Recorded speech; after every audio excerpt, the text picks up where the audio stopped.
क्या करोगे इतनी संपत्ति कमाकर हिंदू? एक दिन अफगानिस्तान का पूरा व्यापार सिखों का था और आज उस पर तालिबानियों का कब्जा है।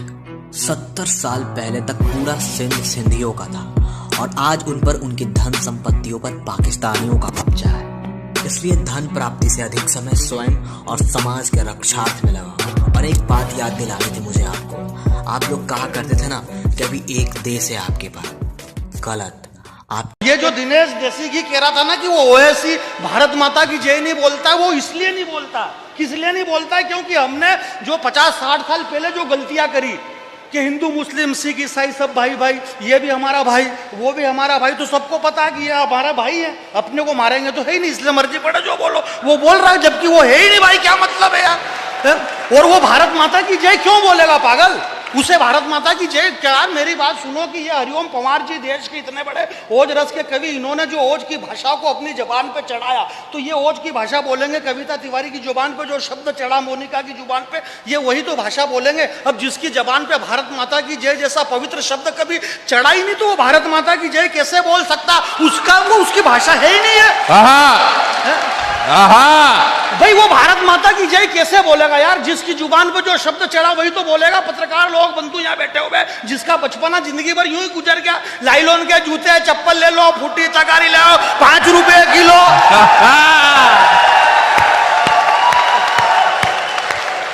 वो भारत माता की जय कहां से बोल देगा? वो तो जूते चप्पल खरीदने में ही बचपन ना चल गया उसका, तो वो भारत माता की जय कहां से बोले? वो नहीं बोल सकता। आने वाले रक्षाबंधन में जब आपकी बहन आपको राखी बांधे, उसको उपहार स्वरूप में मिठाई, चॉकलेट, गहने, कपड़े नहीं दे पाना कोई बात नहीं, लेकिन अपनी अपनी बहनों को उपहार के स्वरूप में एक एक तलवार जरूर अवश्य दे देना और अपनी बहनों को कहना कि ये तलवार लेके जा, अपने साथ रखना।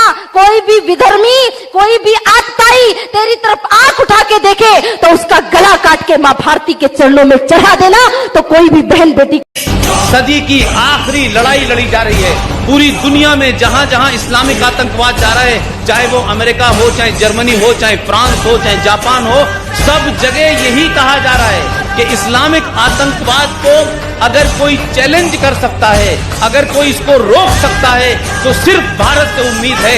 ये फ्रांस का प्रेसिडेंट भी कहता है, ये जापान का प्रेसिडेंट भी कहता है, ये जर्मनी का प्रेसिडेंट भी कहता है। तो आप ये नहीं समझ रहे कि क्या शक्ति है आपके अंदर, क्योंकि आप उस झूठ को जानते हैं और आपके देश में उस झूठ को उजागर करने वाले बहुत सारे लोग हैं। इसलिए मैं कहता हूं कि इतनी देर मत कर दीजिएगा कि जब आप जागे इतनी देर हो जाए कि उस जगने का कोई फायदा ना हो। इसलिए मैं कहता हूं थोड़ा से अपने पुरुषार्थ को जगाइए, ये आपस के झगड़े बंद कीजिए, आप एक होइए। आपकी वजह से ये राष्ट्र सेकुलर है।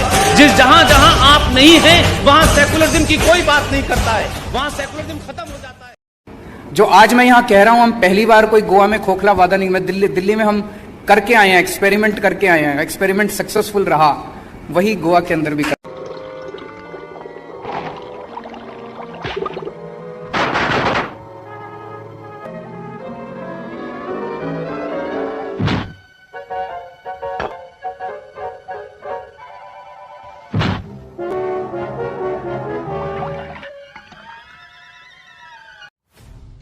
यह चेन्नई का विख्यात कपालीश्वर मंदिर है। 7वीं शती में महान पल्लव राजाओं ने इसका निर्माण करवाया था। आज इस विहंगम मंदिर परिसर की क्या स्थिति है? कपालीश्वर मंदिर के प्रवेश द्वार के दोनों ओर जो दुकानें हैं, उन पर मुस्लिम समुदाय का कब्जा है। मंदिर के सरोवर से लगी वीथिका यानी गली की 90% दुकानें मुसलमानों के हाथ में हैं और आप यह जानकर आश्चर्य से भर उठेंगे कि ये दुकानें कभी हिंदुओं की हुआ करती थीं। लेकिन तमिलनाडु की सेक्युलर सरकार ने अब इन्हें मुसलमान भाइयों को सौंप दिया है। यानी मंदिर के ट्रस्ट पर सरकार का अधिकार है। वहां हिंदू दर्शनार्थियों के द्वारा किए गए दान पुण्य पर पहला हक राज्य सरकार का होता है और बाहर का परिसर विधर्मियों के हाथों में है। यहां से मंदिर में दर्शन के लिए जाने वाले श्रद्धालुओं पर आए दिन अपमानजनक टिप्पणियां भी की जाती हैं। यह तमिलनाडु के मंदिरों की विकट स्थिति को बतलाने के लिए पर्याप्त है। आप कल्पना कीजिए कि विख्यात कपालीश्वर मंदिर परिसर की जब ऐसी स्थिति है तो साधारण छोटे अनाम मंदिरों का क्या हाल होगा। एक अनुमान के अनुसार तमिलनाडु के 9 से 10 हजार मंदिर अब भग्न देवालय हैं। वहां कोई पूजा पाठ नहीं होता। लगभग इतने ही मंदिर पुजारियों को मिलने वाले अत्यंत साधारण दान दक्षिणा से चल रहे हैं। वह रकम इतनी छोटी है कि सड़क पर भीख मांगने वाले भी उससे अधिक कमा लेते हैं। लेकिन मंदिर के पुजारी हैं तो 1000-1500 प्रतिमाह पर भी बसर कर ही लेंगे। क्यों? कर्नाटक को छोड़कर लगभग संपूर्ण दक्षिण भारत विधर्मी मगरमच्छों के जबड़े में फंसा है। आंध्र में भी हजारों हजार मंदिर उपेक्षित पड़े हैं। धर्मांतरण जोरों पर है। केरल जिहादियों का अड्डा बनता जा रहा, तमिलनाडु घिर रहा। तो फिर भारत के हिंदुओं की रक्षा किस तरह से होगी? दक्षिण की स्थिति चिंतनीय है। दिखने में खुशहाल और विकसित ये राज्य भयावह प्रलय प्लावन की चपेट में है। इन राज्यों की राजनीतिक शक्तियां घोर हिंदूघाती हैं, जिनका एकमात्र उद्देश्य हिंदू धार्मिक प्रतीकों का ध्वंस और हिंदुओं का धर्मांतरण है। गाइस, ये घटना है सन 1990 की, जब कश्मीर घाटी में आतंकवाद बहुत ज्यादा बढ़ गया था और इस आतंकवाद के चलते वहां के लोगों को अपने घरों से पलायन तक करना पड़ गया था। और तभी कश्मीर से अमरनाथ यात्रा निकलने वाली थी। तब आतंकवादियों ने कहा कि अगर कोई अमरनाथ यात्रा के लिए आया तो वो बचकर नहीं जा पाएगा।